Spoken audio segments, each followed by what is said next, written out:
السلام علیکم ورحمۃ اللہ وبرکاتہ۔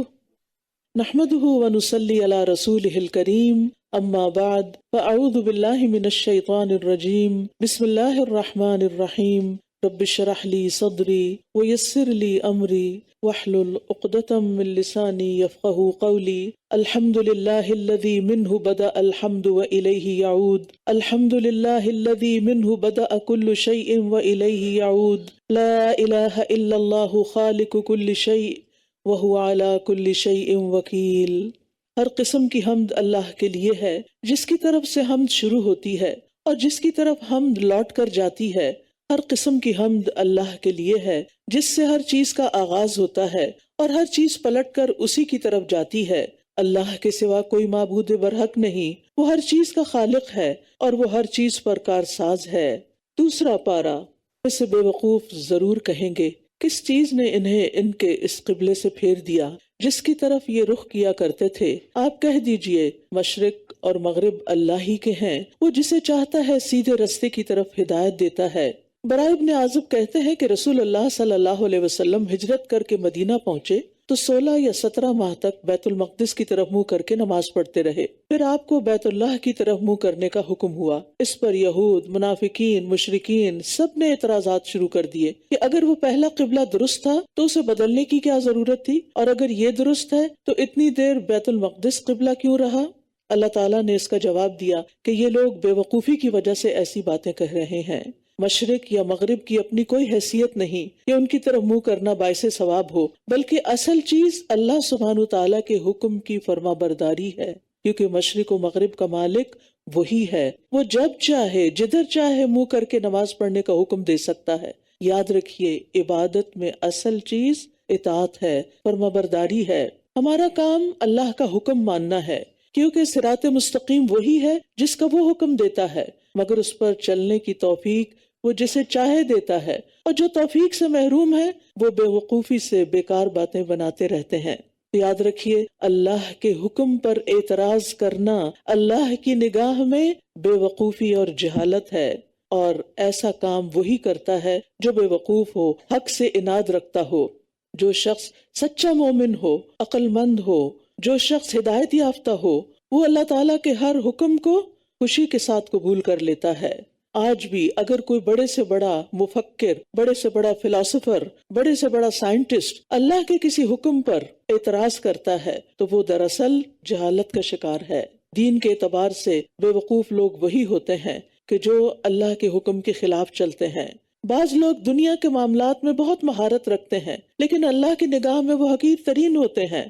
حسن بصری کہتے ہیں، ان میں سے کوئی شخص ایک درہم کو اپنے ناخن سے ٹھوکر مار کر اس کے وزن کو تو معلوم کر لیتا ہے اور اس میں غلطی نہیں کرتا، لیکن اس کو صحیح طرح سے نماز پڑھنا بھی نہیں آتی۔ اور ایسے لوگوں کی بے شمار مثالیں ہیں کہ جو دنیا کے کاموں میں بے حد ماہر ہیں، لیکن دین کے فرائض کا ایک ادنا سا حکم بھی نہیں جانتے۔ تو ہم سب اگر اللہ کی نگاہ میں عقل مند ہونا چاہتے ہیں تو نمبر 1 دین کا علم حاصل کریں، اور نمبر 2 جب علم حاصل کریں تو پھر اللہ کے دیے ہوئے علم پر شکوک و شبہات کا شکار بھی نہ ہو اور اعتراضات بھی نہ کریں۔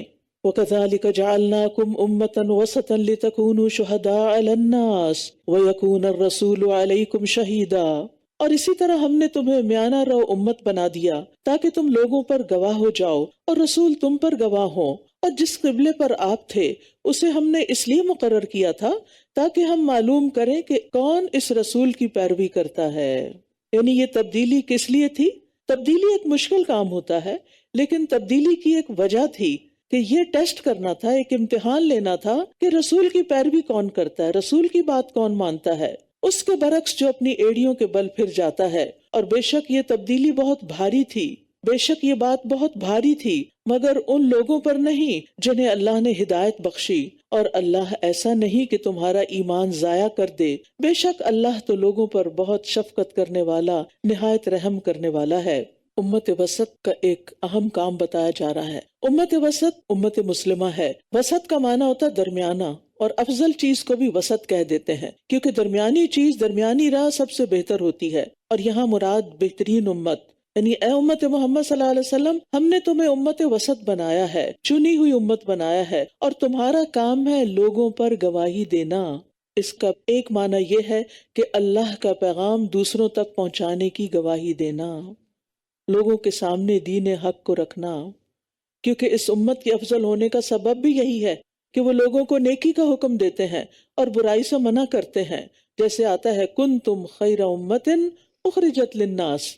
اور پھر دوسری بات، سابقہ امتوں پر گواہی دینا، کیونکہ امت مسلمہ اللہ تعالیٰ کی کتاب میں جو باتیں پڑھتی ہے اس کی بنا پر پچھلی امتوں پر بھی گواہی دے گی کہ ان کے انبیاء نے انہیں اللہ تعالیٰ کے پیغامات پہنچا دیے تھے اور یہ قیامت کے دن ہوگا۔ اور تیسری گواہی کیا ہے؟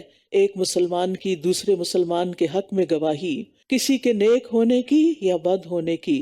نبی صلی اللہ علیہ وسلم نے فرمایا فرشتے آسمان میں اللہ کے گواہ ہیں اور تم لوگ زمین میں اللہ کے گواہ ہو۔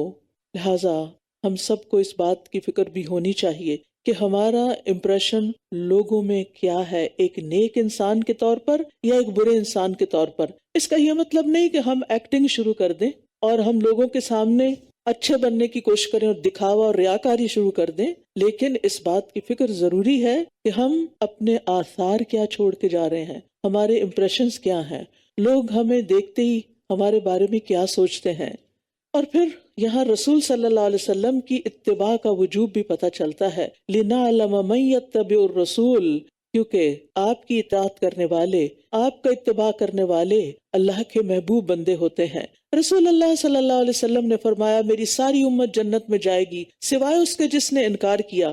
صحابہ نے عرض کیا یا رسول اللہ انکار کون کرے گا؟ آپ صلی اللہ علیہ وسلم نے فرمایا جو میری اطاعت کرے گا وہ جنت میں داخل ہوگا اور جو میری نافرمانی کرے گا تو تحقیق اس نے انکار کیا۔ اور پھر یہاں اللہ سبحانہ وتعالیٰ کی آیت کے آخر میں دو صفات بیان ہوئی ہیں، رؤوف رحیم۔ الرؤوف کا معنی ہے شفقت کرنے والا، اور یہ رحیم سے زیادہ مبالغے والا ہے، یعنی انتہائی مہربان اور رحمت فرمانے والا، بندوں پر ان کی طاقت سے زیادہ بوجھ نہ ڈالنے والا، اپنے بندوں پر نہایت شفیق اور رحیم۔ پھر فرمایا قد نرا تقلب وجهك في السماء، ہم آپ کے چہرے کا بار بار آسمان کی طرف پلٹنا دیکھ رہے ہیں، سو ہم ضرور آپ کو اسی قبلے کی طرف پھیر دیں گے جسے آپ پسند کرتے ہیں۔ وہ کون سا قبلہ تھا جسے آپ پسند کرتے تھے؟ بیت اللہ۔ تو آپ اپنا چہرہ مسجد حرام کی طرف پھیر لیں، اور تم جہاں کہیں ہو نماز میں بس اسی کی طرف اپنے چہرے کو پھیر لو۔ اور بے شک جن لوگوں کو کتاب دی گئی ہے وہ خوب جانتے ہیں کہ یقیناً ان کے رب کی طرف سے یہی حق ہے، اور اللہ ان اعمال سے ہرگز غافل نہیں جو یہ کرتے ہیں۔ تو اس سے یہ پتہ چلتا ہے کہ نماز کی ادائیگی کے لیے قبلے کو فالو کرنا ضروری ہے، اور جب قبلہ معلوم نہ ہو سکے تو پھر کیا کریں؟ سفر میں جیسے کشتی میں بیٹھے ہیں یا جہاز میں بیٹھے ہیں یا کسی ایسی جگہ پر ہیں کہ جہاں کوئی کلو ہی نہیں ہے، کہ آج کل کے دور میں تو خیر یہ مشکل نہیں رہی، لیکن پہلے زمانے میں تو لوگوں کے پاس آئی فون نہیں تھے کہ وہ جہاں بیٹھے جھٹ سے قبلہ معلوم کر لیں۔ تو اس صورت میں فَأَيْنَمَا تُوَلُّوا فَثَمَّ وَجْهُ اللَّهِ، جدھر بھی منہ آئے پھر نماز پڑھ لو۔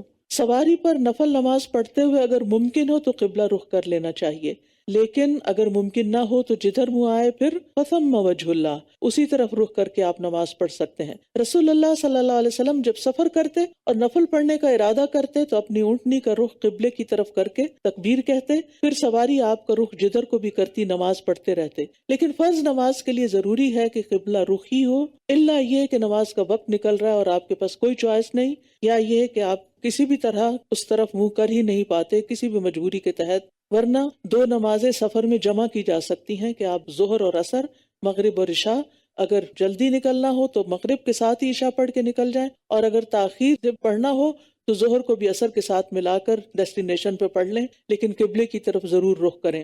پھر فرمایا اور اگر آپ ان اہل کتاب کے پاس ہر طرح کی نشانی لے آئیں تب بھی یہ آپ کے قبلے کی پیروی نہیں کریں گے اور نہ آپ ان کے قبلے کی پیروی کرنے والے ہیں، یہیں سے دونوں امتیں الگ الگ ہو گئیں، اور نہ ان میں سے کوئی کسی دوسرے کے قبلے کی پیروی کرنے والا ہے، یعنی نہ یہودی عیسائیوں کے اور نہ عیسائی یہودیوں کے قبلے کی پیروی کرنے والے ہیں۔ اور اگر علم آ جانے کے بعد آپ نے ان کی خواہشات کی پیروی کی تو بلا شبہ تب آپ ظالموں میں شمار ہوں گے، یعنی آپ کو اللہ نے علم دیا بذریعہ وحی، لہٰذا اب آپ ان کی خواہشات اور ان کی مرضی پر نہیں چلیں گے۔ الذین آتیناہم الکتاب یعرفونہ کما یعرفون ابناءہم، جن لوگوں کو ہم نے کتاب دی وہ آپ کو اس طرح پہچانتے ہیں جیسے وہ اپنے بیٹوں کو پہچانتے ہیں، اور بے شک ان میں سے ایک فریق لازماً حق کو چھپاتا ہے حالانکہ وہ جانتے ہیں۔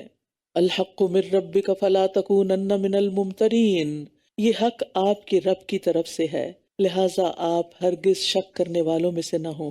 کیا نعوذ باللہ نبی صلی اللہ علیہ وسلم کو کوئی شک تھا؟ ایسا نہیں۔ بعض باتیں آپ کو سنا کر کہیں ہمیں جاتی ہیں، اور دوسری بات یہ ہے کہ عمومی طور پر ہم لوگوں کے ساتھ مسئلہ کیا ہوتا ہے، جب کسی بات کا بہت زیادہ پروپیگنڈا ہونے لگے، جب ایک طوفان برپا ہو جائے اور ہر شخص ایک ہی بات کہنے لگے، جیسے قبلے کی تبدیلی کے وقت ہر طرف ایک ہلچل مچ گئی تھی، کیونکہ چینج از ڈیتھ، لوگوں کے لیے چینج کو ایکسیپٹ کرنا آسان نہیں ہوتا، لیکن مومن کا ٹیسٹ یہی ہوتا ہے کہ جب اللہ تعالیٰ کا حکم آئے، آپ سخت مصروف ہیں، اذان ہو گئی، اب آپ کو اپنا کام چھوڑ کر نماز پڑھنی ہے، یہ آپ کے لیے ایک چینج ہوتا ہے، یہ مشکل ہوتا ہے، لیکن یہی آپ کے ایمان کا امتحان ہوتا ہے۔ اور ایسے ہی بہت سے امتحان ہمیں اپنے مثلاً اٹائر کو چینج کرنا ہے، اپنے بزنس کو چینج کرنا ہے، اپنے لائف سٹائل کو چینج کرنا ہے، چاہے دنیاوی اعتبار سے ہو چاہے دینی اعتبار سے، ایک مشکل کام ہے۔ تو جب حق سامنے آ جائے تو پھر تعویلیں تو نہیں، پھر شک تو نہیں، پھر شبہات تو نہیں، پھر تو بس اطاعت ہی اطاعت ہے، اور یہی جنت کی قیمت ہے کہ کون اپنی مرضی پہ چلتا ہے اور کون رب کی رضا پہ راضی ہوتا ہے۔ پھر فرمایا وَلِكُلٍّ وِجْهَةٌ هُوَ مُوَلِّيهَا فَاسْتَبِقُوا الْخَيْرَاتِ، اور ہر ایک کے لیے ایک سمت ہے، ہر شخص کسی نہ کسی ڈائریکشن کو فالو کر رہا ہے، جدھر وہ رخ کرتا ہے، تو لہٰذا تم نیکیوں میں سبقت کرو، جہاں کہیں بھی تم ہوگے اللہ تم سب کو لے آئے گا، بے شک اللہ ہر چیز پر خوب قدرت رکھنے والا ہے۔ یہاں ہمیں نیک کاموں کی طرف جلدی کرنے اور آگے بڑھنے کا حکم دیا جا رہا ہے، یعنی جلدی سے مراد ہیپیزڈلی صرف تیزی دکھانا نہیں ہے، اس سے مراد یہ کہ اس کو کامل طریقے پر کرنا اور اس کو پایہ تکمیل تک بھی پہنچانا، لیکن نیک کاموں میں سستی نہیں کرنی، تاخیر نہیں کرنی، پیچھے نہیں رہنا، کیونکہ جو دنیا میں نیکی میں سبقت لے جائے گا وہ آخرت میں جنتوں کی طرف بھی جلدی جائے گا، سبقت لے جائے گا، آگے جائے گا۔ والسابقون السابقون اولئک المقربون فی جنات النعیم ثلۃ من الاولین وقلیل من الآخرین، اور جو پہل کرنے والے ہیں وہی آگے بڑھنے والے ہیں، یہی مقرب لوگ ہیں جو نعمتوں والے باغوں میں ہوں گے، پہلوں میں سے بہت ہوں گے اور پچھلوں میں سے کم۔ پھر خطاب ہے اور آپ جہاں کہیں سے بھی نکلیں نماز میں اپنا چہرہ مسجد حرام کی طرف پھیر لیا کریں، اور بے شک یہ آپ کے رب کی طرف سے یقیناً حق ہے، اور جو کچھ تم کرتے ہو اللہ اس سے ہرگز غافل نہیں ہے۔ اور آپ جہاں کہیں سے بھی نکلیں نماز کے لیے اپنا چہرہ مسجد حرام کی طرف پھیر لیں، اور تم جہاں کہیں بھی ہو اپنے چہرے اسی کی طرف پھیر لیا کرو، تاکہ لوگوں کے پاس تمہارے خلاف کوئی حجت باقی نہ رہے سوائے ان لوگوں کے جنہوں نے ان میں سے ظلم کیا ہے، سو تم ان سے نہ ڈرو، فلا تخشوہم واخشونی، اب مجھ سے ڈرتے رہو، وَلِأُتِمَّ نِعْمَتِي عَلَيْكُمْ وَلَعَلَّكُمْ تَهْتَدُونَ، تاکہ میں تم پر اپنی نعمت تمام کر دوں اور تاکہ تم ہدایت پا جاؤ۔ اصل نعمت تو دین کی ہدایت ہے، دین کی نعمت ہے جو اللہ تعالیٰ نے اپنا رسول بھیج کر اور اپنی کتاب نازل کر کے ہمیں عطا کی ہے۔ نعمتیں تو بہت سی ہیں لیکن سب سے بڑی نعمت دین کی نعمت ہے، اور یہ نعمت باقی نعمتوں کی تکمیل کرتی ہے، ورنہ نعمتیں کتنی ہیں آپ گن نہیں سکتے۔ کما ارسلنا فیکم رسولا منکم یتلو علیکم آیاتنا ویزکیکم ویعلمکم الکتاب والحکمت ویعلمکم ما لم تکونوا تعلمون، جیسا کہ ہم نے تمہارے درمیان تم ہی میں سے ایک رسول بھیجا ہے جو تم پر ہماری آیات کی تلاوت کرتا ہے اور تمہارا تزکیہ کرتا ہے اور تمہیں کتاب و حکمت کی تعلیم دیتا ہے اور تمہیں وہ کچھ سکھاتا ہے جو تم نہیں جانتے تھے۔ اور یہاں پر آپ دیکھیے کہ نعمتوں کا ذکر ہو رہا تھا نا، تو پھر نعمتوں میں سے بڑی نعمتیں کیا ہیں؟ کون سی نعمت؟ رسول اللہ صلی اللہ علیہ وسلم کا آنا اور آپ کا ہم پر آیات کی تلاوت کرنا، تزکیہ کرنا، کتاب اور حکمت کی تعلیم دینا، یہ نعمتیں ہیں۔ اور اس وقت جو آپ کو مل رہا ہے یہ بھی کیا ہے؟ ایک نعمت ہے۔ اس پر ہمیں کیا کرنا ہے؟ شکر ادا کرنا ہے، اور شکر کا فائدہ کیا ہے کہ اللہ تعالیٰ اس نعمت میں اور اضافہ فرماتا ہے، پھر اس نعمت کے حصول میں رکاوٹیں نہیں آتی۔ لہٰذا جب نعمت ملے تو کیا کرو؟ فاذکرونی اذکرکم واشکروا لی ولا تکفرون، بس تم مجھے یاد کرو میں تمہیں یاد کروں گا اور تم میرا شکر ادا کرو اور میری ناشکری نہ کرو۔ فاذکرونی یعنی میں نے اپنے رسول اور قرآن کے ذریعے سے نعمت پوری کرنے کا انعام تم پر کیا، لہٰذا تم پر لازم ہے کہ اب تم مجھے یاد رکھو، مجھے مت بھولو۔ ذکر کا معنی یاد کرنا بھی ہے، دل سے بھی اور عمل سے بھی، اور یہ نسیان کی ضد ہے۔ ذکر کرنے والے سے اللہ کا وعدہ کیا ہے کہ اللہ بھی اس کو یاد کرے گا، اللہ بھی اس کا ذکر کرے گا۔ نبی صلی اللہ علیہ وسلم نے فرمایا، حدیث قدسی ہے، بس اگر وہ مجھے اپنے نفس میں یاد کرے تو میں بھی اسے اپنے نفس میں یاد کرتا ہوں، اور اگر مجھے بھری محفل میں یاد کرے تو میں اسے اس سے بہتر محفل میں یاد کرتا ہوں۔ ہم اس وقت کیسے ذکر کر رہے ہیں؟ محفل میں۔ تو ہمیں پورا یقین ہے انشاءاللہ اللہ تعالیٰ اس سے بہترین محفل میں ہمارا ذکر بھی کر رہا ہوگا۔ اور سب سے بہترین عمل یہ ہے کہ جب تم دنیا سے رخصت ہو تو تمہاری زبان اللہ کے ذکر سے تر ہو، اللہم اجعلنا منہم۔ اور علم کی مجالس ذکر کی مجالس ہیں، اور یہ جنت کے باغ ہیں۔ رسول اللہ صلی اللہ علیہ وسلم نے فرمایا، جب تم لوگ جنت کے باغوں کے پاس سے گزرو تو کچھ کھا پی لیا کرو۔ کسی نے پوچھا جنت کے باغوں سے مراد کیا ہے؟ فرمایا مجالس ذکر، جن میں بیٹھ کر لوگ مل کر اللہ کو یاد کرتے ہیں۔ پھر فرمایا، یا ایھا الذین آمنوا استعینوا بالصبر والصلاۃ ان اللہ مع الصابرین۔ دوسری دفعہ تلقین آ گئی ہے، دوسری دفعہ پھر یاد دہانی ہو گئی، اے لوگو جو ایمان لائے ہو، صبر اور نماز سے مدد طلب کرو۔ مشکلات سے نکلنے کا یہی راستہ ہے۔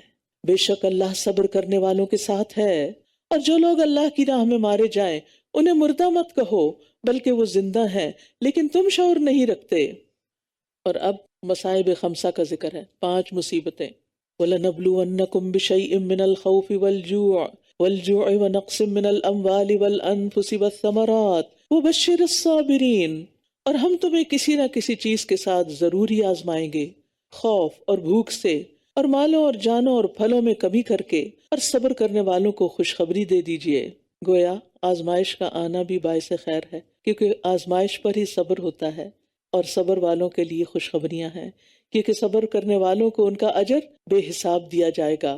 نبی صلی اللہ علیہ وسلم نے فرمایا، مومن مرد یا مومن عورت پر اس کے جسم کی طرف سے یا اس کے مال کی طرف سے یا اس کی اولاد کی طرف سے مستقل پریشانیاں آتی رہتی ہیں۔ یہ ہمارے نبی نے 1400 سال پہلے بتا دیا تھا کہ یہ تو ہوگا، امتحان تو ہوگا، آزمائشیں تو آتی ہی رہیں گی، یہاں تک کہ جب وہ اللہ سے ملتا ہے تو اس کا ایک گناہ بھی باقی نہیں رہتا۔ گویا یہ آزمائشیں گناہوں کے دھو ڈالنے کا سبب بنتی ہیں۔ نبی صلی اللہ علیہ وسلم نے فرمایا، مسلمان پر کوئی مصیبت، بیماری، رنج و غم یا تکلیف یا پریشانی ایسی نہیں آتی یہاں تک کہ اسے کانٹا بھی چبھتا ہے، کہیں کٹ لگ جاتا ہے تو اللہ اس کے بدلے اس کے گناہ دور کر دیتا ہے۔ کتنی بڑی خوشخبری ہے۔ تو کون ہے یہ آزمائش میں مبتلا لوگ اور جن کے لیے اجر کی خوشخبریاں ہیں؟ الذین اذا اصابتهم مصیبۃ قالوا انا للہ وانا الیہ راجعون۔ یہ صبر کی علامت ہے۔ وہ لوگ کہ جب انہیں کوئی مصیبت پہنچتی ہے تو کہتے ہیں کہ بے شک ہم اللہ ہی کے ہیں، ہم بھی تو اللہ کے ہی ہیں نا، اور بے شک ہم اسی کی طرف لوٹ کر جانے والے ہیں۔ یعنی اگر ہمارا کوئی عزیز پیارا چلا گیا، یا ہمارا مال چلا گیا، یا ہماری کوئی پسندیدہ چیز ہم سے جدا ہو گئی تو کوئی بات نہیں، ایک دن ہم بھی اس دنیا کو چھوڑ جائیں گے، لہٰذا ہم اللہ کے فیصلے پر صبر کرتے ہیں، اللہ کی رضا پر راضی ہیں۔ مصیبت ہر اس چیز کو کہتے ہیں جس سے انسان کو تکلیف پہنچتی ہے، خواہ وہ چھوٹی ہو یا بڑی ہو۔ اب آپ دیکھیے کہ بعض اوقات لوگوں کی باتوں سے تکلیف پہنچتی ہے، اس وقت انسان صبر کرتا ہے، برداشت کرتا ہے۔ بعض اوقات اللہ تعالیٰ کی کوئی ایسی تقدیر نافذ ہو جاتی ہے کہ جس کے آگے انسان بے بس ہوتا ہے، کوئی ایسی بیماری آ جاتی ہے کہ جس سے انسان کو نبرد آزما ہونا ہوتا ہے۔ تو ایسی صورت میں انسان کے لیے اگر اللہ کی رضا پہ وہ راضی ہے تو بہت بڑی خوشخبری ہے۔ لہٰذا تکلیف پہنچتے ہی، کسی بھی قسم کی تکلیف، ہم نے اس کو صرف مخصوص کر لیا فوتگی کے ساتھ، یہ صرف فوت ہونے کے لیے نہیں ہے، یہ کسی بھی تکلیف، جان مال پھلوں کی کسی طرح کی بھی کمی۔ سعید بن جبیر کہتے ہیں یہ کلمات ہمارے نبی صلی اللہ علیہ وسلم سے پہلے کسی کو نہیں دیے گئے تھے، اگر یعقوب علیہ السلام یہ کلمات جانتے ہوتے تو یا اسفا علی یوسف نہ کہتے بلکہ انا للہ پڑھتے۔ تو مصیبت کے وقت انسان کے 4 مقامات ہوتے ہیں۔ نمبر 1 صبر کرنا، اور یہ واجب ہے، کیونکہ والصابرین فی البأساء والضراء وحین البأس اولئک الذین صدقوا واولئک هم المتقون۔ جو لوگ تنگ دستی، تکلیف، لڑائی کے وقت صبر کرنے والے، یہی لوگ ہیں جنہوں نے سچ کہا، انہی کا ایمان سچا ہے اور یہی بچنے والے ہیں۔ تو صبر تو کرنا ہی ہوگا، صبر بہت ضروری ہے، صبر کے بغیر چارہ ہی نہیں، یہ پہلا درجہ ہے۔ دوسرا تکلیف پہ راضی ہونا، اور جو راضی ہوتا ہے اللہ اس سے راضی ہو جاتا ہے۔ تیسرا ہے مصیبت پہ شکر کرنا، کس لیے کہ کہیں اس سے بڑی بھی آ سکتی تھی۔ تو جو شخص مصیبت پر شکر کرتا ہے وہ اپنے رب کی تعریف کر رہا ہوتا ہے کہ اللہ میں تجھ سے راضی ہوں۔ اور چوتھے مصیبت پہ ناراض نہ ہونا، اللہ سے ناراض ہونا کبیرہ گناہ ہے، لہٰذا کبھی یہ نہ کہے وائے می، میرے اوپر ہی کیوں مشکل آ گئی، ہم ہی پر کیوں آزمائشیں آ رہی ہیں، ہم ہی کیوں آزمائے جا رہے ہیں۔ نہیں، آپ تو چن لیے گئے ہیں۔ اس لیے کوئی ایسا جسر شو نہیں کرنا کہ جس سے اللہ تعالیٰ ناراض ہو، کوئی اللہ کی ناراضگی والا کام بھی نہیں کرنا، جیسے رخسار پیٹنا، کپڑے پھاڑنا، جاہلیت والی باتیں کرنا، ان باتوں سے اللہ تعالیٰ ناراض ہوتا ہے۔ اور جو صبر کرے اولئک علیہم صلوات من ربہم ورحمہ واولئک ھم المہتدون، یہی وہ لوگ ہیں جن پر ان کے رب کی طرف سے نوازشیں اور رحمت ہے، اور یہی لوگ ہدایت یافتہ ہیں۔ تو صبر کرنے والوں کو 3 نعمتیں ملتی ہیں۔ نمبر 1 رب کی مہربانیاں، نمبر 2 اس کی بہت بڑی رحمت، اور نمبر 3 ہدایت یافتہ ہونے کی سند کہ تم ہدایت پر ہو۔ اب ہم سب جانچ سکتے ہیں کہ کیا ہم ہدایت پہ ہیں یا نہیں۔ اگر یہ ٹریٹس ہمارے اندر ہیں تو ہدایت پر ہیں، اور جو صبر نہیں کرتے انہیں کچھ بھی حاصل نہیں ہوتا، نہ ان کی مصیبت ٹلتی ہے اور نہ آخرت میں ان کے لیے کوئی اجر ہے اور نہ رب کی رضا۔ تو صبر کرنے والوں کی مشقت کم ہے، اجر زیادہ ہے۔ بے صبری کرنے والوں کی مشقت بھی بہت ہے، وہ مسلسل تکلیف میں رہتے ہیں۔ صابرین کو اللہ کی مدد ملتی ہے، النصر مع الصبر، اللہ کا ساتھ ملتا ہے۔ وَاصْبِرُوا إِنَّ اللَّهَ مَعَ الصَّابِرِينَ، اللہ کی محبت ملتی ہے۔ وَاللَّهُ يُحِبُّ الصَّابِرِينَ، جنت کے بالا خانوں کا حصول اس پر مبنی ہے۔ أُولَئِكَ يُجْزَوْنَ الْغُرْفَةَ بِمَا صَبَرُوا، یہی وہ لوگ ہیں جو اپنے صبر کا بدلہ جنت کے بالا خانوں کی صورت میں پائیں گے۔ اور وَإِنَّمَا يُوَفَّى الصَّابِرُونَ أَجْرَهُمْ بِغَيْرِ حساب، انلمیٹڈ اجر، بے حساب اجر، جو لوگ تکلیف آنے پہ صبر کریں۔ کیا کوئی دن ایسا ہے جس میں کوئی تکلیف نہ آئے آپ کو، چھوٹی یا بڑی؟ تو ان تکلیفوں پر ہائے، شور، چیخنا، چلانا، موڈ آف کر لینا، بات کرنا چھوڑ دینا، اور لوگوں سے شکوے اور اللہ سے شکوے، کیا اس سے مصیبتیں ختم ہو جائیں گی؟ زندگی تو ہے ہی امتحان کے لیے، لہٰذا صبر کرنا سیکھیے اور صبر مانگیے۔ من یتصبر یصبرہ اللہ، جو صبر کرے گا اللہ اس کو صبر دے دے گا۔ اور صبر کی مثال حضرت ہاجرہ ہیں، جنہوں نے ایسے آثار چھوڑے کہ آج بھی لوگ ان پہ رواں دواں ہیں۔ ان آثار میں سب سے بڑی نشانی ان کا صفا مروہ میں دوڑنا صبر کے ساتھ۔ ان الصفا والمروہ من شعائر اللہ، بے شک صفا اور مروہ اللہ کی نشانیوں میں سے ہیں۔ تو جو کوئی اس گھر کا حج یا عمرہ کرے تو اس پر کچھ گناہ نہیں کہ ان دونوں کے درمیان چکر لگائے، اور جو کوئی خوشی سے نیکی کرے تو بے شک اللہ قدردان ہے، خوب علم رکھنے والا ہے۔ اللہ سبحانہ وتعالیٰ کے ناموں میں سے ایک نام الشاکر اور ایک الشکور بھی ہے۔ اس کا معنی کیا ہے کہ بہت زیادہ قدردانی کرنے والا، تھوڑی سی محنت پر بہت زیادہ اجر دینے والا، قلیل عبادت پر عظیم درجات دینے والا، دنیا کے تھوڑے سے عرصے میں عبادت کرنے پر آخرت کی لامحدود نعمتیں عطا کرنے والا۔ اللہ تعالیٰ عمل کے بدلے اجر دیتے ہیں، اس لیے اس کو شکر کہا گیا ہے۔ وہ تھوڑے سے عمل کی بھی قدردانی کرتا ہے۔ ان الذین یکتمون ما انزلنا من البینات والہدی، لیکن اس کے برعکس جو اللہ کی نعمت دین کی قدر نہیں کرتے اور حق کو چھپاتے، ان کا انجام کیا ہے؟ بے شک وہ لوگ جو ہماری نازل کردہ واضح آیات اور ہدایت کو چھپاتے ہیں اس کے بعد کہ ہم نے اس کو اپنی کتاب میں لوگوں کے لیے کھول کر بیان کر دیا ہے، ایسے ہی لوگوں پر اللہ لعنت کرتا ہے، اور سب لعنت کرنے والے بھی ان پر لعنت کرتے ہیں۔ علماء یہود کے بارے میں یہ بات کہی گئی کہ جنہوں نے نبی صلی اللہ علیہ وسلم کو پہچان کر بھی ان کے نبی ہونے کی گواہی نہیں دی۔ اور اس میں ہم سب کے لیے بھی ایک بہت بڑا سبق ہے کہ حق بات کو چھپانا نہیں، کسی کے ڈر سے، کسی کے خوف سے۔ الا الذین تابوا واصلحوا وبینوا، مگر وہ لوگ جنہوں نے توبہ کی اور اصلاح کر لی اور کھول کر بیان کر دیا، تو یہی لوگ ہیں جن کی توبہ میں قبول کرتا ہوں، اور میں بہت توبہ قبول کرنے والا، نہایت رحم کرنے والا ہوں۔ اللہ سبحانہ وتعالیٰ کی ایک اور صفت، ایک اور نام التواب بھی ہے، بہت زیادہ توبہ قبول کرنے والا۔ یعنی جو بندہ بھی اپنے گناہوں پر نادم ہو کر اس کے احکام کی پیروی کرتا ہے تو اللہ تعالیٰ بھی اپنی رحمت کے ساتھ اس کی طرف رجوع فرماتے ہیں۔ جو وعدے بھی اللہ نے اپنے بندوں سے کیے ہیں وہ ان کی خلاف ورزی نہیں کرتا۔ نہ صرف یہ کہ توبہ قبول کرتا ہے بلکہ توبہ کی توفیق بھی دیتا ہے، اور توبہ کرنے کے الفاظ بھی سکھاتا ہے کہ توبہ کرو کیسے، اس کی تعلیم بھی دیتا ہے۔ پھر فرمایا ان الذین کفروا وماتوا وهم کفار اولئک علیہم لعنۃ اللہ والملائکۃ والناس اجمعین، بے شک وہ لوگ جنہوں نے کفر کیا اور وہ کفر ہی کی حالت میں مر گئے، ایسے ہی لوگوں پر اللہ کی اور فرشتوں کی اور سب انسانوں کی لعنت ہے۔ خالدین فیہا، وہ ہمیشہ اسی لعنت میں رہنے والے ہیں۔ لا یخفف عنہم العذاب، نہ تو ان سے عذاب ہلکا کیا جائے گا، ولا ہم ینظرون، اور نہ ہی وہ مہلت دیے جائیں گے۔ کفر کی حالت میں مرنا انسان کے لیے بہت بڑی بدقسمتی کی بات ہے۔ پھر فرمایا وَإِلَٰهُكُمْ إِلَٰهٌ وَاحِدٌ لَا إِلَٰهَ إِلَّا هُوَ الرَّحْمَٰنُ الرَّحِيمُ، اور تم سب کا معبود ایک ہی معبود ہے، اس کے سوا کوئی معبود نہیں، وہ بہت مہربان نہایت رحم کرنے والا ہے۔ وہ ایسا معبود ہے کہ جو تم پر مہربان بھی ہے۔ تو اللہ سبحانہ وتعالیٰ الرحمن بھی ہے، الرحیم بھی ہے۔ اس کے بعد اس نے اپنے الہ ہونے کی نشانیاں دکھائیں۔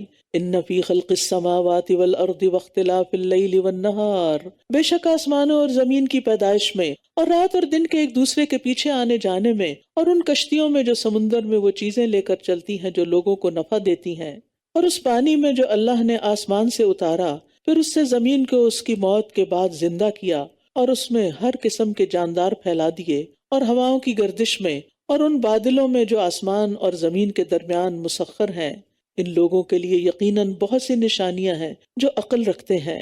لہذا ہم سب کو کیا کرنا چاہیے؟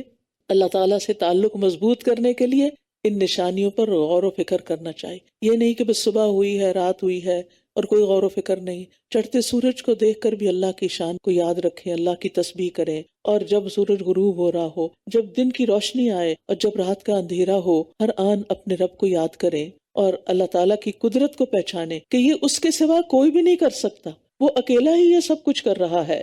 لیکن اس کے باوجود لوگوں کی آنکھوں پر پٹی بندھی ہوئی ہے، وہ اللہ کو چھوڑ کر اوروں کو اپنا معبود بنا لیتے ہیں اور ان سے سخت محبت کرتے ہیں۔ فرمایا اور لوگوں میں سے کچھ ایسے بھی ہیں جو اللہ کے سوا اوروں کو اس کا مد مقابل بنا لیتے ہیں، اور وہ ان سے ایسی محبت کرتے ہیں جیسی محبت اللہ سے ہونی چاہیے، اور وہ لوگ جو ایمان لائے وہ اللہ کی محبت میں سب سے زیادہ شدید ہیں۔ اور کاش ظالم دیکھ لیں، جب وہ عذاب کو دیکھیں گے تو جان لیں گے کہ بے شک قوت ساری کی ساری اللہ ہی کے لیے ہے، اور بے شک اللہ شدید عذاب والا ہے۔ انداد جو ہے یہ ند کی جمع ہے۔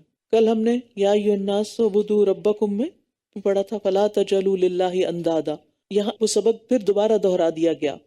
ند میں ہر وہ چیز شامل ہے جو انسان کے دل پر مسلط ہو کر وہ مقام بنا لے جو اللہ تعالیٰ کا حق ہے۔ بت پرست جو ہیں وہ ان ہستیوں کی مورتیاں بنا کے ان کو پوجا کرتے تھے جن سے وہ محبت کرتے تھے۔ قبر پرست ان ہستیوں کی قبروں پر عمارتیں بنا کے ان کی پوجا کرتے ہیں جن سے وہ محبت کرتے ہیں، جن کی عظمت ان کے دلوں پہ چھائی ہوئی ہوتی ہے، بزرگوں کی، اور انہیں پھر نفع نقصان کا مالک سمجھتے ہیں اور ان کی قبروں پر جا کر اپنی حاجتیں پیش کرتے ہیں، مصیبت کے وقت ان کو پکارتے ہیں اور ان سے فریادیں کرتے ہیں۔ غوث کا کیا مطلب ہے؟ فریاد رسی کرنے والا۔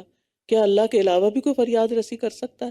ہمیں تو یہ سکھایا گیا یا حیو یا قیوم برحمتک استغیث، ہمیں تو کسی اور کو غوث بنانا ہی نہیں۔ اور پھر صرف غوث نہیں، غوث اعظم، نعوذ باللہ، یہ لفظ کبھی بولنا بھی نہیں چاہیے۔ ان کا نام عبد القادر جیلانی بولنا چاہیے، نہ کہ غوث اعظم۔ یہ بولنا بھی شرک ہو جاتا اگر ذہن میں وہی ہیں، لیکن ہم کبھی سوچتے ہی نہیں کہ ہم کیا کہہ رہے ہیں۔ پھر اسی طرح باقی بھی بہت سی مثالیں آپ کے سامنے اپنے معاشرے کی موجود ہیں کہ جن کی طرف توجہ دینے کی ضرورت ہے، کیونکہ شرک ایسا گناہ ہے جو قابل معافی نہیں۔ اور پھر آپ دیکھیں کہ پچھلی قوموں کے اندر بھی ایسی خرابیاں پیدا ہو گئی۔ اب دیکھیں تقریباً کئی سو سال کعبہ کے اندر بت رکھ دیے گئے اور لوگ ان بتوں کے ساتھ کعبہ کا طواف کرتے۔ اللہ جو ایک ہے اور جس کو اپنے ساتھ کسی کو شریک بنانے پر اتنا غصہ آتا ہے، اتنا اس کا غضب بھڑکتا ہے کہ قریب ہے کہ آسمان پھٹ پڑے اور زمین شق ہو جائے اور پہاڑ بھربھرے ہو جائیں، لیکن اس کے باوجود اللہ نے برداشت کیا، اس شرک کو برداشت کیا اور پھر اس کے خاتمے کے لیے ایک رسول بھیجا۔ ہم جب کسی کے اندر کوئی خرابی دیکھتے ہیں، شرک ہی دیکھتے ہیں، تو ہمارا حال کیا ہو جاتا ہے؟ ہمیں برداشت نہیں ہوتا۔ ہاں، ہمیں غصہ آنا چاہیے، ہمارے دل کو تکلیف ہونی چاہیے، لیکن طریقہ وہی اختیار کریں اصلاح کا جو نبی صلی اللہ علیہ وسلم کا تھا۔ اور آپ نے دیکھے کتنے دلوں کو مسخر کر لیا۔ اس سیرت کی پیروی کی ضرورت ہے، اس سنت کی پیروی کی ضرورت ہے۔ صرف یہ کہہ دینا کہ میں تو بس سچ کہتی ہوں، ٹھیک ہے آپ مانے سچے لوگ ہیں، لیکن سچ کہنے کا مطلب یہ تو نہیں ہوتا کہ سچ بات کو آپ بد اخلاقی اور بدتمیزی کے ساتھ کہتے رہیں۔ اس کا تو اختیار نہیں دیا گیا نا، اس کا تو حق نہیں دیا گیا آپ کو۔ تو اللہ کے نزدیک سب سے بڑا گناہ یہ ہے کہ کسی کو اللہ کے ساتھ برابر کیا جائے، حتیٰ کہ نبی صلی اللہ علیہ وسلم کو بھی اللہ کا شریک نہیں بنا سکتے، کسی فرشتے کو، جبریل علیہ السلام یا اور مقرب فرشتوں کو بھی اللہ کا شریک نہیں قرار دے سکتے، اسی لیے اللہ کے علاوہ کسی اور کے نام کی قسم بھی نہیں کھا سکتے۔ اب ہوگا کیا؟ قیامت کے دن جب وہ لوگ جن کی پیروی کی گئی تھی ان لوگوں سے بیزار ہو جائیں گے جنہوں نے پیروی کی تھی، اور یہ سب عذاب دیکھ لیں گے اور ان کے آپس کے تعلقات منقطع ہو جائیں گے، اور جن لوگوں نے پیروی کی تھی وہ کہیں گے کہ کاش ہمارے لیے ایک بار دنیا میں واپسی کا موقع ہو تو ہم بھی ان سے اسی طرح بیزار ہوں جس طرح یہ ہم سے بیزار ہو رہے ہیں۔ اس طرح اللہ ان کے اعمال ان پر حسرتیں بنا کر دکھائے گا، اور وہ آگ سے ہرگز نکلنے والے نہیں۔ کیوں؟ اس لیے کہ اللہ شرک کے گناہ کو کبھی بھی معاف نہیں کرے گا۔ پھر فرمایا یا ایھا الناس کلوا مما فی الارض حلالا طیبا۔ اتنا پیارا ہے نا ہمارا دین، ہمیں کھانے پینے کے بارے میں بھی آگاہی دیتا ہے۔ اے لوگو، زمین میں جو بھی حلال اور پاکیزہ چیزیں ہیں، صاف ستھری کھاؤ، اور شیطان کے قدموں کی پیروی نہ کرو، بے شک وہ تمہارا کھلا دشمن ہے۔ شیطان دشمن ہے، اس کی دشمنی کہاں سے آتی ہے؟ انما یأمرکم بالسوء والفحشاء وان تقولوا علی اللہ ما لا تعلمون۔ وہ تو تمہیں برائی اور بے حیائی کا ہی حکم دیتا ہے، اور یہ کہ تم اللہ کے بارے میں ایسی بات کہو جو تم جانتے ہی نہیں ہو۔ سو سے مراد کوئی بھی برائی، کوئی بھی بری چیز، اور فحشاء سے مراد وہ برائی جو حد سے بڑی ہوئی ہوتی ہے، مثلا حد سے بڑا ہوا بخل، زنا، چوری، شراب، قتل، یہ سب فحشاء میں آتی ہیں۔ شیطان انسان سے یہ دونوں کام کرواتا ہے، اور شیطان کا کام ہی یہ ہے کہ وہ لوگوں سے اللہ کی نافرمانی کے کام کروائے، نیکی کے رستے میں بیٹھ کر خیر کے کاموں سے روکتا ہے، اور پھر اور کس چیز کا حکم دیتا ہے کہ اللہ کے بارے میں ناحق باتیں کہو۔ اس لیے کبھی بھی یہ نہ کہیں اللہ تعالیٰ نے فرمایا جس کے بارے میں آپ کو یقین نہ ہو کہ وہ قرآن کی آیت ہے یا کوئی حدیث قدسی ہے۔ نبی صلی اللہ علیہ وسلم کی حدیث کو بھی آپ یہ نہیں کہہ سکتے اللہ تعالیٰ نے فرمایا، آپ یہ کہہ سکتے ہمارے دین میں ہے، مفہوم بتاتے وقت دین کی بات کر سکتے ہیں۔ اور ہم عام باتوں میں کہہ دیتے ہیں اللہ تعالیٰ نے کہا، پھر تم بھی دیکھ لو، کہاں سے سنا آپ نے کہ اللہ نے کہا یا نہیں کہا؟ تو اللہ تعالیٰ کے بارے میں لا علمی سے باتیں نہیں کرنی کہ اللہ تعالیٰ یہ فرماتا ہے، یہ کرتا ہے، یہ کہتا ہے، نہیں، جتنا اس نے اپنے بارے میں بتا دیا بس اتنا جاننا کافی ہے، اور اتنا ہی آگے کوٹ کر سکتے ہیں۔ اپنے پاس سے باتیں بنا کے اللہ کے نام پہ نہیں لگانی۔ بعض لوگ بغیر علم کے باتیں کرتے ہیں اور کہتے ہیں قرآن میں لکھا ہوا، حالانکہ وہ لکھا ہوا ہوتا کوئی نہیں۔ تو اس سے ڈرنا چاہیے، یہ بھی ایک شیطانی عمل ہے، اور اس پر اللہ سبحانہ وتعالیٰ کا غضب بھڑکتا ہے۔ پھر فرمایا اور جب ان سے کہا جاتا ہے کہ اس کی پیروی کرو جو اللہ نے نازل کیا ہے، تو کہتے ہیں بلکہ ہم تو اسی کی پیروی کریں گے جس پر ہم نے اپنے باپ دادا کو پایا ہے۔ کیا اگر ان کے باپ دادا نہ کچھ سمجھتے ہوں اور نہ ہدایت یافتہ ہوں پھر بھی انہی کی پیروی کریں گے؟ اور جن لوگوں نے کفر کیا ان کی مثال اس شخص کی طرح ہے جو ان جانوروں کو آواز دیتا ہے جو پکار اور آواز کے سوا کچھ نہ سنتے ہوں۔ وہ بہرے ہیں، گنگے ہیں، اندھے ہیں، پس وہ سمجھتے نہیں۔ نعق کہتے ہیں بھیڑ بکریوں کو آواز دینا اور ڈانٹنا۔ یہاں کفار کی مثال دی گئی ہے کہ کفار حق بات سے بہرے، گنگے، اندھے بنے ہوئے ہیں، یعنی جاننے کے باوجود بھی وہ اس کو سنی انسنی کر رہے ہیں، آنکھیں رکھنے کے باوجود اللہ کی قدرت کی نشانیوں کو نہیں پہچانتے۔ اور دوسری بات یہ کہ ان کی مثال ان بے عقل جانوروں کی سی ہے جن کے گلے یا ریوڑ اپنے اپنے چرواہوں کے پیچھے چلتے ہیں اور بغیر سوچے سمجھے ان کی آواز پر حرکت کرتے ہیں۔ آپ نے کسی شیپرڈ کو دیکھا ہوگا کہ وہ کس طرح آواز دے رہا ہوتا، اس میں کوئی معنی تو نہیں ہوتا، ہمارے نزدیک تو اس کے کوئی الفاظ نہیں ہوتے، لیکن وہ چند آوازیں ہوتی ہیں جو بھیڑ بکریاں سنتی ہیں، اور جدھر وہ ان کو کہتا ہے ادھر وہ چل پڑتی ہیں۔ تو کچھ لوگ اسی طرح اپنے لیڈرز، اپنے پیشواؤں، اپنے بزرگوں کے پیچھے بے سوچے سمجھے چلے جاتے ہیں، نہ غور کرتے ہیں، نہ اس کی دلیل مانگتے ہیں۔ تو اس چیز سے بھی بچنے کی ضرورت ہے۔ یعنی جب آپ کسی کا کوئی لیکچر سنیں، کوئی خطبہ سنیں، اور کوئی بات آپ کو ایسی لگے کہ جو درست معلوم نہیں ہوتی، تو آپ دلیل لیں، آنکھیں بند کر کے کسی کی بھی پیروی نہ کریں۔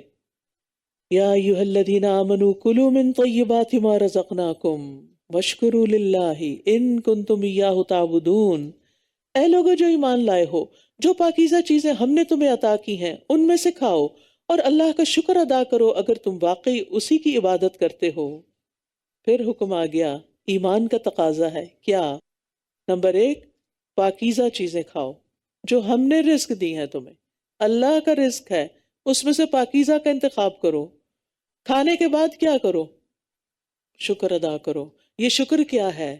یہ عبادت کی ایک بہترین قسم ہے۔ حدیث میں آتا ہے کہ جب کوئی شخص پانی کا گھونٹ پیتا ہے یا لقمہ کھاتا ہے اور اس کے بعد الحمدللہ کہتا ہے تو اس کے لیے اس پر بھی اجر لکھ دیا جاتا ہے۔ ابراہیم نخعی کہتے ہیں کھانے کا شکر یہ ہے کہ جب کھانا کھایا جائے تو اللہ کا نام لیا جائے، بسم اللہ، اور جب فارغ ہوں تو اللہ کی تعریف کریں۔ نبی صلی اللہ علیہ وسلم نے فرمایا کھانا کھا کر شکر ادا کرنے والا صابر روزہ دار کا درجہ پا لیتا ہے۔ گویا آپ نے آج روزہ رکھ کے افطار کیا۔ طیب کھانا اور شکر ادا کرنا یہ عبادت ہے۔ انما حرم علیکم المیتۃ والدم ولحم الخنزیر وما اہل بہ لغیر اللہ، اس نے تو تم پر صرف مردار اور خون اور سور کا گوشت حرام کیا ہے، اور جس چیز پر اللہ کے سوا کسی اور کا نام پکارا جائے، پھر جو مجبور کر دیا جائے، نہ تو وہ خواہش رکھنے والا ہو اور نہ ہی حد سے بڑھنے والا، تو اس پر کوئی گناہ نہیں۔ بے شک اللہ بہت بخشنے والا، نہایت رحم کرنے والا ہے۔ بے شک جو لوگ اس ہدایت کو چھپاتے ہیں جو اللہ نے کتاب میں نازل کی ہے اور اس کے بدلے تھوڑی سی قیمت لے لیتے ہیں، یہ لوگ اپنے پیٹوں میں محض آگ بھر رہے ہیں۔ ایسے لوگوں سے اللہ قیامت کے دن نہ کلام کرے گا اور نہ ان کو پاک کرے گا، اور ان کے لیے دردناک عذاب ہے۔ تو اس سے پتہ چلتا ہے کہ دنیا کے مفاد کی خاطر دین کو فروخت نہیں کرنا چاہیے۔ اولئک الذین اشتروا الضلالۃ بالہدی والعذاب بالمغفرہ فما اصبرہم علی النار، یہی وہ لوگ ہیں جنہوں نے ہدایت کے بدلے میں گمراہی اور مغفرت کے بدلے میں عذاب خریدا ہے، بس کتنا صبر ہے ان کا آگ پر۔ ہدایت کی بات چھوڑ کر گمراہی کی طرف چلے جانا اور مغفرت کے کاموں کو چھوڑ کر عذاب والے کاموں کو اختیار کرنا انتہائی ناسمجھی کی علامت ہے۔ فرمایا یہ اس لیے ہے کہ اللہ نے حق کے ساتھ کتاب نازل فرمائی، اور جن لوگوں نے اس کتاب میں اختلاف کیا یقیناً وہ ضد میں حق سے دور جا پڑے ہیں۔ لیس البر ان تولوا وجوہکم قبل المشرق والمغرب ولکن البر من آمن باللہ والیوم الآخر والملائکۃ والکتاب والنبیین وآتى المال على حبه ذوي القربى واليتامى والمساكين وابن السبيل والسائلين وفي الرقاب وأقام الصلاة وآتى الزكاة والموفون بعهدهم إذا عاهدوا والصابرين في البأساء والضراء وحين البأس أولئك الذين صدقوا وأولئك هم المتقون۔ قرآن مجید کی آیت نہایت جامع آیت ہے، اسے آیت البر کہا جاتا ہے۔ اس میں عقائد، عبادات اور نیکی کے باقی کاموں کو جمع کر دیا گیا ہے۔ سفیان ثوری اس آیت کے بارے میں کہتے ہیں کہ اس آیت میں نیکی کی تمام انواع و اقسام کو بیان کر دیا گیا ہے۔ ابن کثیر کہتے ہیں ثوری رحمہ اللہ نے سچ فرمایا، جو شخص اس آیت میں موجود نیکیوں سے متصف ہو گیا گویا وہ سارے کا سارا اسلام میں داخل ہو گیا۔ وہ حکم آیا نا یا ایھا الذین آمنوا ادخلوا فی السلم کافہ، اس نے تمام نیکیوں کو اپنا لیا۔ لہٰذا ان میں سے ایک ایک نیکی کو آپ نے نوٹ کرنا ہے اور اپنا جائزہ لینا ہے کہ کیا میرے اندر یہ چیزیں ہیں یا نہیں۔ فرمایا نیکی یہ نہیں کہ تم اپنے رخ مشرق اور مغرب کی طرف پھیر لو، یعنی صرف کسی ایک خاص سمت ڈائریکشن کو فالو کرو، بلکہ نیکی تو اس کی ہے جو اللہ پر اور آخرت کے دن پر اور فرشتوں پر اور کتابوں پر اور نبیوں پر ایمان لائے، اور مال سے محبت کے باوجود اسے رشتہ داروں اور یتیموں اور محتاجوں اور مسافر اور سوال کرنے والوں کو اور گردنیں چھڑانے میں دے، اور نماز قائم کرے اور زکوٰۃ ادا کرے، اور وہ جو اپنا عہد پورا کرنے والے ہیں جب وہ عہد کریں، اور وہ جو تنگ دستی اور تکلیف میں اور جنگ کے وقت صبر کرنے والے ہیں، یہی وہ لوگ ہیں جو سچے ہیں اور یہی وہ لوگ ہیں جو متقی ہیں۔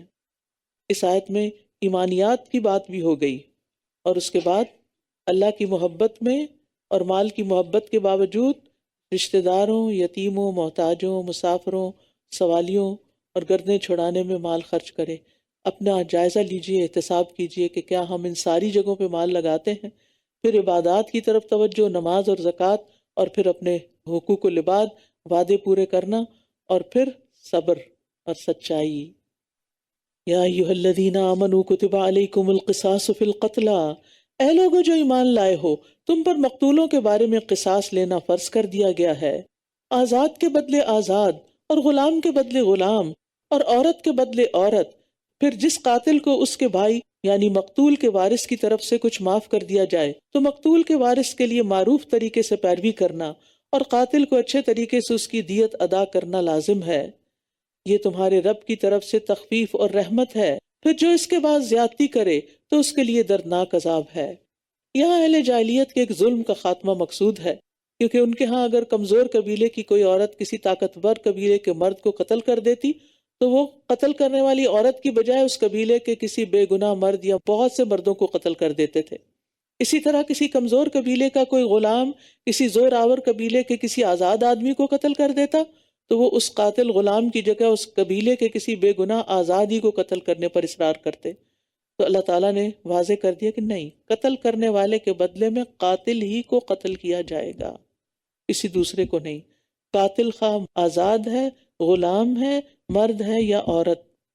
یہاں ایک دلچسپ بات یہ ہے کہ مقتول کے وارث کو قاتل کا بھائی کہا گیا، یعنی قتل ہو گیا، جرم بہت بڑا ہے، لیکن رشتہ ایمانی نہیں ختم ہوا، اور ایک طرح سے سفارش بھی کی گئی کہ اب جو ہونا تھا ہو گیا، اب تم اسے کچھ نہ کچھ رعایت دے دو، کچھ معافی دے دو۔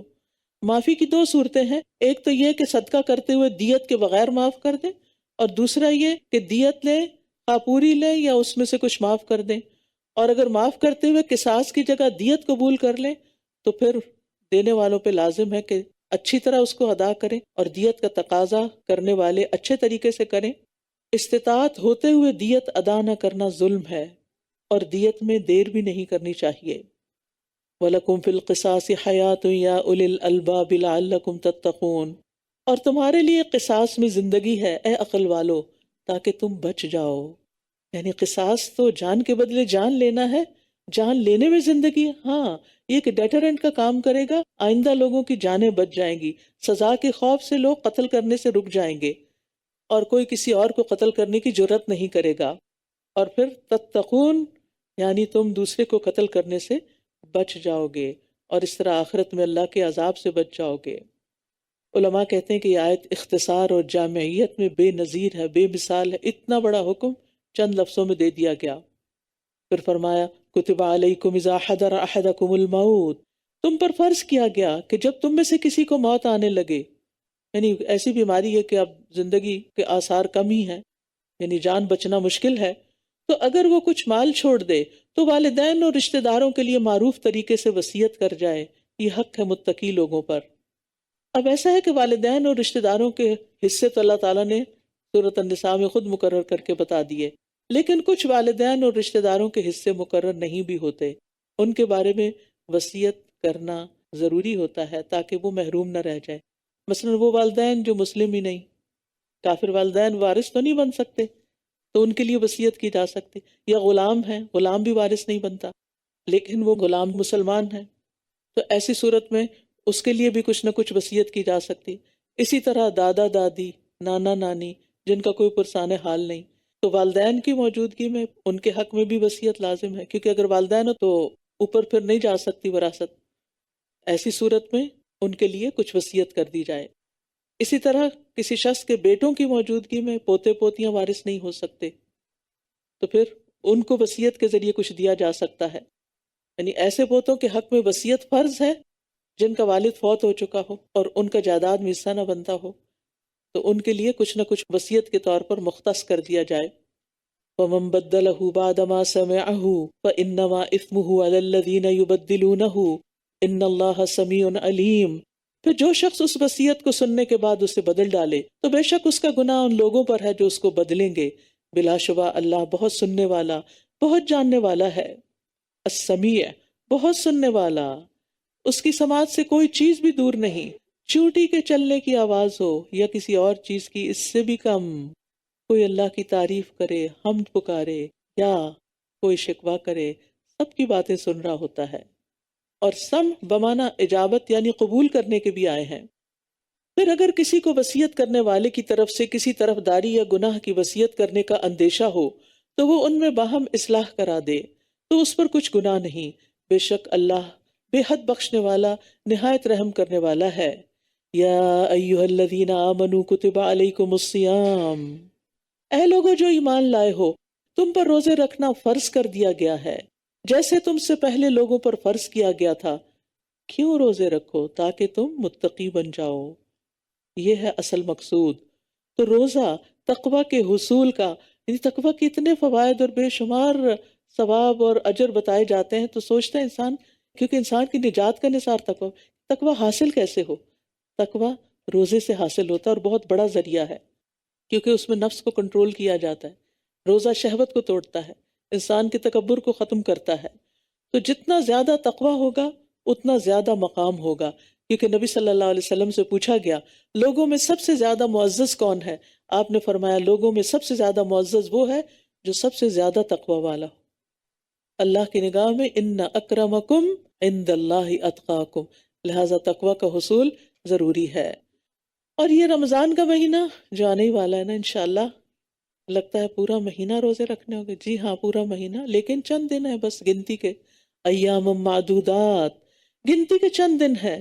پھر جو کوئی تم میں سے بیمار ہو یا سفر پر ہو تو وہ دوسرے دنوں سے گنتی پوری کر لے، اور جو لوگ طاقت رکھتے ہوں وہ ایک مسکین کا کھانا فدیے میں دے دیں۔ بس جو کوئی خوشی سے نیکی کرے تو وہ اسی کے لیے بہتر ہے، اور یہ کہ تم روزہ رکھو تمہارے حق میں بہتر ہے اگر تم جانتے ہو۔ شہر رمضان الذی انزل فیہ القرآن ھدی للناس وبینات من الھدی والفرقان، رمضان وہ مہینہ ہے جس میں قرآن نازل کیا گیا ہے، اللہ کی بہت بڑی نعمت جو لوگوں کے لیے سراپا ہدایت ہے، اور اس میں حق و باطل میں فرق کرنے کے واضح دلائل ہیں۔ تو جو کوئی تم میں سے اس مہینے کو پائے اسے چاہیے کہ اس کے روزے رکھے، اور جو بیمار ہو یا سفر میں ہو تو دوسرے دنوں میں گنتی پوری کر لے۔ اللہ تمہارے ساتھ آسانی چاہتا ہے اور وہ تمہارے ساتھ تنگی کا ارادہ نہیں رکھتا، اور تاکہ تم گنتی پوری کر لو، اور تاکہ جو اس نے تمہیں ہدایت بخشی تم اس پر اللہ کی بڑائی بیان کرو، اور تاکہ تم شکر ادا کرو۔ اس بات پر شکر کہ اللہ نے ہمارے لیے سہولت بھی رکھی ہے۔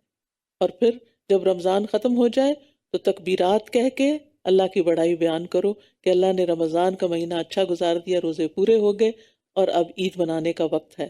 اور عید کے دن بوسٹنگ نہیں، تکبر اور فخر نہیں کہ ہم نے پورے روزے رکھے اور ہم نے 10 قرآن ختم کیے ہیں، بلکہ بڑائی اللہ کی ہے جس نے ہمیں توفیق دی ہے۔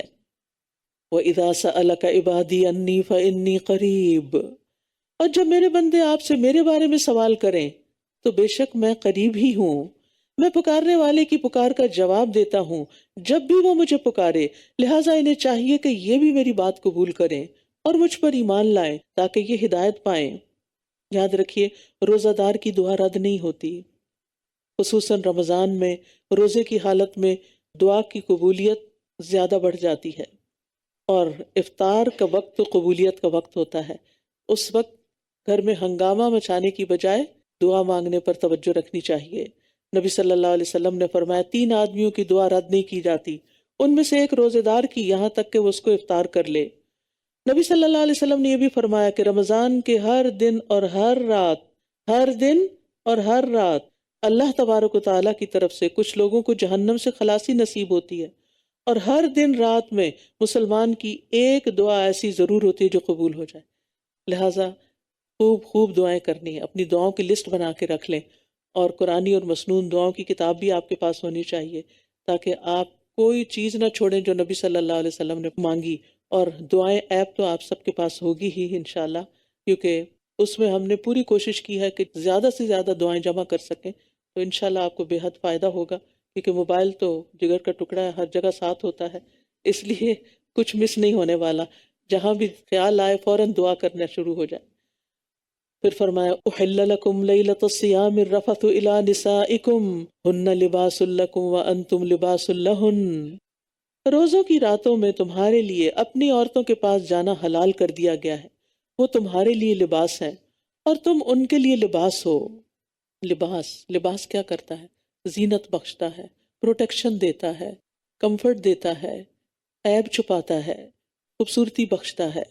لہذا شوہر اور بیوی کا رشتہ بہت ہی پیارا رشتہ ہوتا ہے، دونوں ایک دوسرے کی کمی بیشی کو دور کرتے ہیں، ایک دوسرے کے لیے کمپلیمنٹری رول ادا کرتے ہیں، ایک دوسرے کی خطاؤں کو معاف کرتے ہیں، ایک دوسرے کے ساتھ رہتے ہیں جیسے لباس اور جسم ساتھ رہتا ہے۔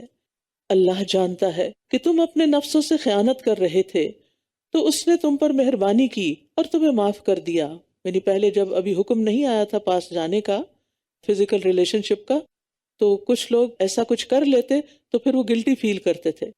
فرمایا پس اب تم ان سے مباشرت کرو اور جو اللہ نے تمہارے لیے لکھ رکھا ہے اسے تلاش کرو. یعنی عورت صرف ایک پلیجر کی چیز نہیں بلکہ اولاد بھی اس کا حق ہے. اور پھر جو اللہ نے تمہارے لیے اولاد لکھی ہے اس اولاد کی بھی خواہش رکھو، اور کھاؤ اور پیو یہاں تک کہ تمہارے لیے فجر کے وقت صبح کی سفید دھاری رات کی سیاہ دھاری سے واضح ہو جائے. پھر رات تک روزہ پورا کرو. سحری اور افطار کے اوقات بتائے جا رہے ہیں.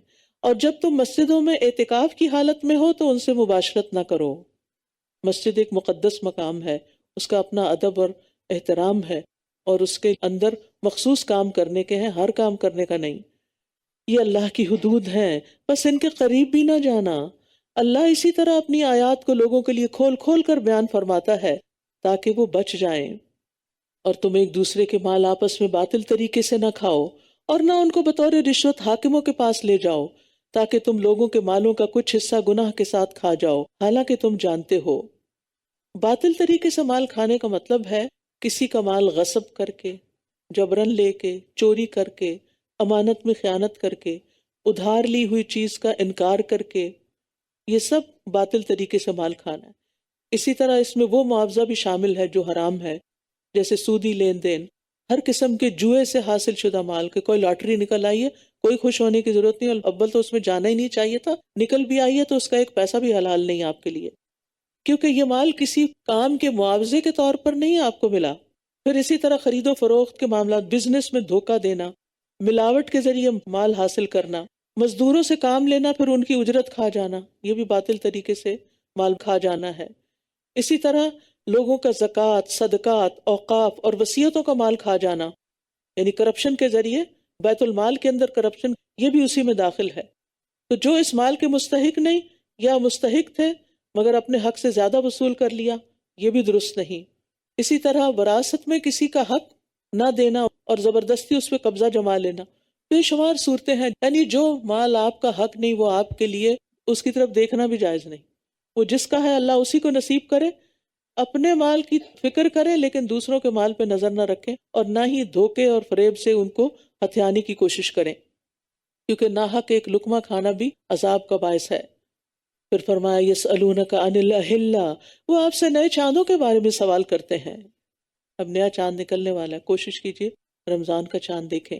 کہہ دیجئے کہ وہ لوگوں کے لیے عبادت اور حج کے اوقات معلوم کرنے کے لیے ہیں، اور نیکی یہ نہیں کہ تم گھروں میں ان کے پیچھے سے آؤ، بلکہ نیکی اس کی ہے جو تقوی اختیار کرے، اور گھروں میں ان کے دروازوں سے آیا کرو، اور اللہ سے ڈرو تاکہ تم فلاح پاؤ. انصار کی عادت یہ تھی کہ جب وہ حج یا عمرے کے لیے جاتے اور احرام پہن لیتے تو پھر اگر کوئی کام بھی پڑ جاتا گھر میں جانے کا، واپس آنے کا، تو دروازے سے نہیں آتے تھے، بیک ڈور سے آتے یا دیوار پھلانگ کے آتے. یہ ان کی خود ساختہ رسم تھی. اس سے منع کر کے ایک بڑی خوبصورت بات سکھا دی گئی کہ وَأْتُوا الْبُيُوتَ مِنْ أَبْوَابِهَا. صرف اتنی سی بات جو ہے نا، اس میں بے شمار حکمت ہے. ہر کام سیدھے رخ سے کرو، سیدھے طریقے سے کرو، ہر کام کو اس کا حق دو، یعنی دو نمبر ہی نہ کرو، جس سے کہتے ہیں نا عام الفاظ میں. یعنی جو کام ہے جس طریقے پر ہونا چاہیے، جو کسی کے ساتھ پرامس کیا ہے اس کے مطابق کرو. اور اللہ کی راہ میں ان لوگوں سے لڑو جو تم سے لڑتے ہیں، اور زیادتی نہ کرو، بے شک اللہ زیادتی کرنے والوں سے محبت نہیں کرتا. کسی پر بھی زیادتی نہیں، حتیٰ کہ اپنے دشمن کے ساتھ بھی زیادتی نہیں. اور تم دوران جنگ جہاں انہیں پاؤ قتل کر دو، اور انہیں وہاں سے نکال دو جہاں سے انہوں نے تمہیں نکالا ہے. اور فتنہ قتل سے بھی زیادہ سنگین جرم ہے. اور تم ان سے مسجد حرام کے پاس لڑائی نہ کرو جب تک کہ وہ خود تم سے اس میں نہ لڑیں، پھر اگر وہ تم سے حدود حرم میں لڑیں تو انہیں قتل کرو، ایسے کافروں کا یہی بدلہ ہے. فَإِنِ انْتَهَوْا فَإِنَّ اللَّهَ غَفُورٌ رَحِيمٌ. پھر اگر وہ باز آ جائیں تو بے شک اللہ بے حد بخشنے والا اور نہایت رحم کرنے والا ہے. سبحان اللہ.